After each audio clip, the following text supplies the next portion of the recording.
రాజ్ తరుణ్ లావణ్య కేసులో ట్విస్ట్ల మీద ట్విస్ట్ వెలుగు చూస్తున్నాయి. నార్సింగి పిఎస్లో లావణ్యపై రాజ్ తరుణ్ ఫిర్యాదు చేశాడు. లావణ్యపై రాజ్ తరపున లాయర్ సంచలన ఆరోపణలు చేశారు.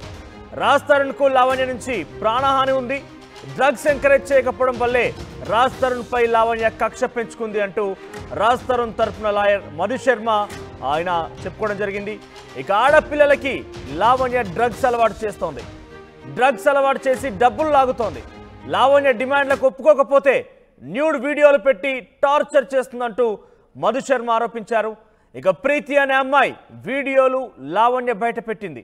లావణ్య బాధితులు ప్రీతి, ఉదయ్ కూడా కేసు పెట్టారంటూ మధు శర్మ చెప్తున్నారు. ఇక వినీత్ రెడ్డి అలియాస్ చింటూతో లావణ్యకు సంబంధాలున్నాయంటూ కూడా మధు శర్మ చెప్పుకొచ్చారు. ఇక లావణ్యకు సంబంధించినటువంటి అనేక విషయాల్లో కూడా ఆరోపిస్తూ నిన్న నార్సింగి పిఎస్లో కూడా రాజ్ తరపున లావణ్యపై ఫిర్యాదు చేశారు. ఆయన తరపున లాయర్ మధు శర్మ. సో లావణ్య చాలా మందికి డ్రగ్స్ అలవాటు చేయించింది, చాలా మంది దగ్గర డ్రగ్స్ అలవాటు చేయించి వారి దగ్గర నుంచి ఒక న్యూడ్ ఫోటోలు, న్యూడ్ వీడియోలు కూడా తీయించి వారిని బ్లాక్మెయిల్ చేస్తూ డబ్బులు కూడా సొత్తు చేసుకుంది. తనకి చాలా మందితో అఫేర్ ఉందంటూ కూడా రాజ్ తరుణ్ తరపు న్యాయవాది మధు శర్మ చెప్పుకొచ్చారు. సో నేను నార్సింగి పిఎస్లో రాజ్ తరుణ్ తరపున ఆయన లావణ్యపై ఫిర్యాదు చేశారు. ఒకసారి ఆ ఫిర్యాదు తర్వాత ఆర్టీవీతో మాట్లాడారు. ఏం మాట్లాడారో చూద్దాం.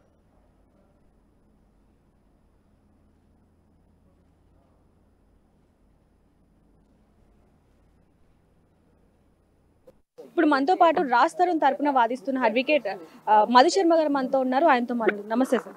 సార్, ఇప్పుడు మీరు పోలీస్ స్టేషన్ కి రావడం జరిగింది, మరి లోపల ఎలాంటి సాక్ష్యాలు ఇచ్చారు? అదే ఈ అమ్మాయి వల్ల బాధపడ్డటువంటి లావణ్య అనే అమ్మాయి వల్ల బాధపడ్డటువంటి అమ్మాయిలు ఎవరైతే ఉన్నారో వాళ్ళందరికీ ఎలాంటి బెదిరింపు కాల్స్ వస్తున్నాయి, వాళ్ళని ఎంత ఇబ్బందికి గురి చేస్తున్నారు, వాళ్ళని ఏ రకంగా హింసిస్తున్నారు అనేది పూర్తి స్థాయిగా ఆధారాలతో సహా చూపించడం జరిగింది. ఆ పిల్లల మొబైల్ ఫోన్లు లాక్కొని తన దగ్గరే పెట్టేసి వాళ్ళని బెదిరించి వాళ్ళ ప్రైవేట్ వీడియోలు ఇవాళ రిలీజ్ చేస్తూ ఒక రకమైన సైకలాజికల్ ఆనందాన్ని పొందుతూ ఉన్నటువంటి ఏదైతే ఉందో అది వాళ్ళ విజ్ఞతగా వదిలేస్తూ ఉన్నాము. సో వాళ్ళు ఏదైనా చేయనివ్వండి, ఇవాళ మేము ఏది జరిగినా ప్రతి పాయింట్ మేము వీఆర్ ప్రొసీడింగ్ వెరీ లీగల్లీ, మేము లీగల్గానే వెళ్తాం. Because we are having the faith on the courts. Justice for Raj Tarun కోసమే మేము పోరాటం చేస్తాం. ఇందులో కూడా ఈ డ్రగ్స్ కేసులో ఇంత బయటికి తీసుకొచ్చి ఇంత కష్టపడుతున్నాడని చెప్పి రాజ్ తరుణ్ కూడా ప్రాణహాని ఉంది. సో రాజ్ తరుణ్ స్పెసిఫిక్ ఏ విధమైన ప్రాణహాని ఉంది? ఖచ్చితంగా రాజ్ తరుణ్ స్పెసిఫిక్ గా టార్గెట్ చేస్తున్నారు. మానసికంగా ఎంత క్షోభకు గురి చేస్తున్నారు. ఇవాళ రాజ్ తరుణ్ పేరెంట్స్ ఎంత మానసిక క్షోభకు గురి చేస్తున్నారు. ఇళ్ళకెళ్ళి ఇంటి తలుపులు కొట్టి ఇంటి మీద దాడులు చేసి నానా రకాలుగా హింస పెట్టి వాళ్ళ పెద్దంతరం చిన్నంతరం లేకుండా ఏ రకంగా పడితే ఆ రకంగా వాళ్ళని హింసించి దాడులకు గురి చేయడం అది మానసిక క్షోభ కాదా? అంటే ఇవాళ రాజ్ తరుణ్ మరో సుశాంత్ సింగ్ రాజ్పుత్ కాకుండా కాపాడుకోవాల్సిన బాధ్యత మన పైన ఉంది. 100% మన పైన ఉంది.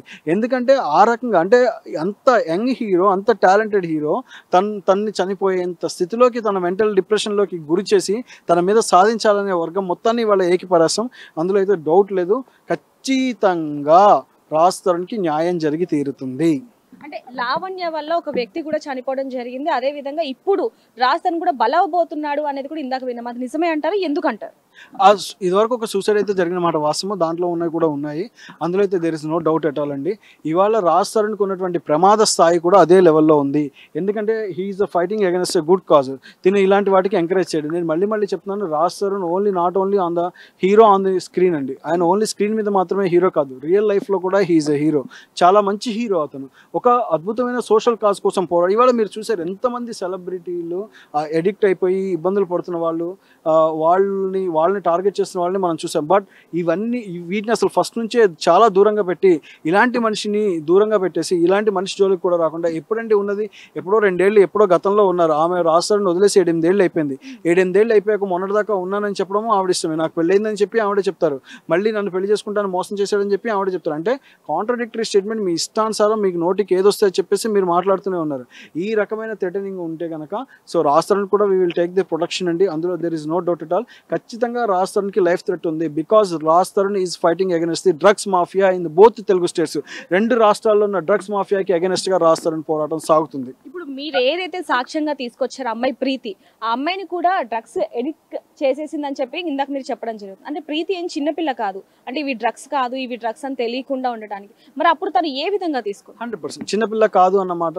ఏంటి అంటే ప్రీతికి ఫాదర్ లేరండి. సో అలాంటి తరుణంలో ఈ అమ్మాయి పరిచయం అయినప్పుడు సొంత అక్కలాగా చేసుకొని నేనున్నాను రా అదిరా ఇదిరా అని చెప్పేసి పరిచయం చేసుకుని అమ్మాయిని పెట్టి ఫోర్స్ఫుల్ కన్జంప్షన్ చేయించింది. ఫోర్స్ఫుల్ కన్జంప్షన్ చేయించి ఆ అమ్మాయి నానా రకాలుగా ఇబ్బంది పెట్టాక ఆ అమ్మాయి దాని నుంచి బయటపడటానికి చాలా సమయం తీసుకుంది. బయటపడిన తర్వాత 100% చెప్తున్నాను కదా, ఉదయ్ ఫోన్ అనేది ఉదయ్ ఫోన్ లాక్కొని వాళ్ళని థ్రెటన్ చేస్తూ వాళ్ళని ఇవాళ బయటికి రాకుండా వచ్చింది. ఇవాళ ఏదైతే గుడ్ కాజ్ కోసం మేమంతా పోరాడతామో మా వల్ల తను బయటికి వచ్చి ఇవాళ అది చూపించడం జరుగుతుంది. So what's the wrong in it అండి?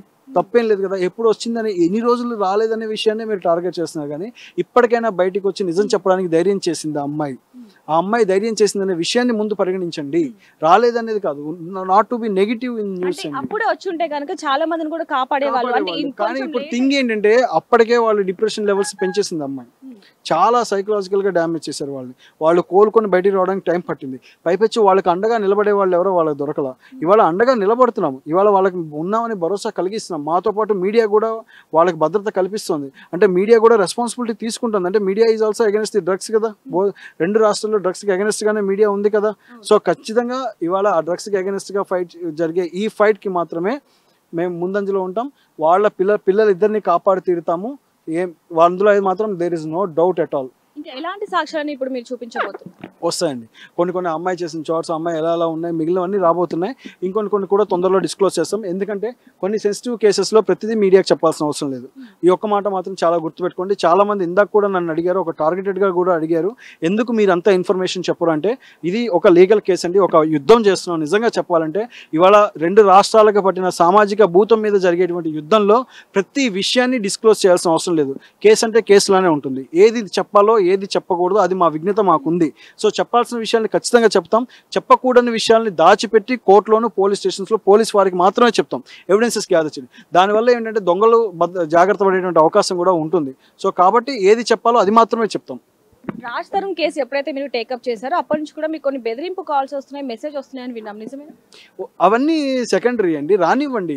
ఎన్ని బెదిరింపు కాల్స్ వచ్చినా, ఎన్ని మెసేజ్ వచ్చినా, డ్రగ్ మాఫియాకి వచ్చినా అవన్నీ సెకండరీ అండి.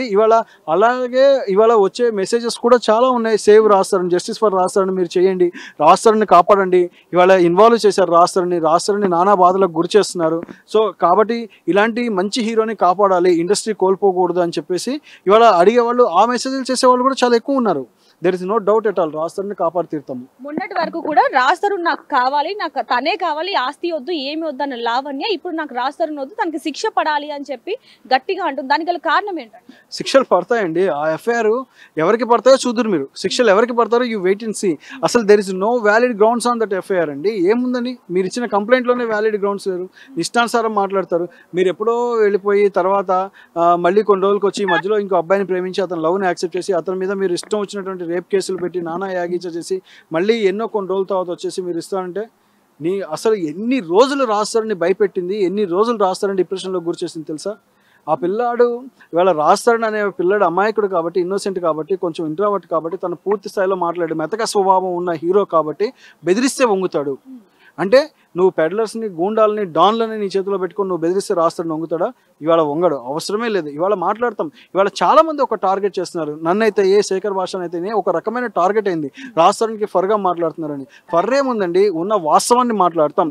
వాస్తవాలు మాట్లాడడమే ఒక వ్యక్తిని సపోర్ట్ చేస్తామంటే డెఫినెట్లీ మేము సపోర్ట్ చేస్తాం. వాస్తవాలే మాట్లాడతాం. ఇంకొక మాట ఏంటంటే, Raj Tarun is my client, నేను మా క్లయింట్ని కాపాడుకుంటాను, మా క్లయింట్ని సపోర్ట్ చేస్తాను. దాంట్లో ఎవరికైనా నొప్పి ఉంది, అది నా రైట్. నా క్లయింట్ నేను కాపాడుకోవడం నా బాధ్యత, నా డ్యూటీ. అది ఎవరికి నొప్పి ఉంటే వాళ్ళు బాధపడండి, మాకేం అవసరం లేదు. అది లావణ్య వల్ల బాధపడిన వాళ్ళు చాలా మంది ఉన్నారు, కానీ ఇప్పుడు బయటికి రావడానికి ఆలోచిస్తున్నారు. మళ్ళీ లావణ్య ఎలాంటి వీడియోలు పెట్టి తనను కూడా బ్లాక్ మెయిల్ చేస్తారేమో అని చెప్పి చాలా మంది అంటున్నారు అనేది. అసలు ఆ రోజులు పోయినాయండి, ఆ రోజులు పోయినాయి. భయపడే వాళ్ళు ఎవరు లేరు. అతి త్వరలో ఇంకొంతమంది ముందుకు వస్తారు. ఇంకా చాలా ఆధారాలతో ప్రొడ్యూస్ చేస్తాము. ఈ డ్రగ్ మాఫియా కూడా మేము ఒక ఎండ్ కార్డ్ వేయాలని ప్రయత్నిస్తున్నాము. ఈ దెబ్బతో ఉన్నటువంటి పెద్ద పెద్ద డ్రగ్ పెడ్లర్లు కూడా కదిలి రావాలి. దీన్ని మేము ఇంకా పై లెవెల్కి తీసుకెళ్తాం. లావణ్య వెనకాల ఉన్నారు అనొచ్చు. ఎవరు డ్రగ్ పెడ్లర్స్ అందరూ ఉన్నారండి. ఆమెతో సంబంధాలు ఉన్న ఇవాళ మీరు హైదరాబాద్లో పేరు మోసిన టిఫిన్ సెంటర్తో ఈమెకి డ్రగ్స్కి ఏం లింకులు ఉన్నాయో కూడా అవి కూడా బయటకు వస్తాయి. There is no doubt at all. అసలు అనవసరంగా కదుపుకున్నారు, తేనె తుట్టిని అనవసరంగా కదుపుకున్నారు. ఇవాళ మీరు అనవసరంగా చాలా చికాకు చేసుకున్నారు.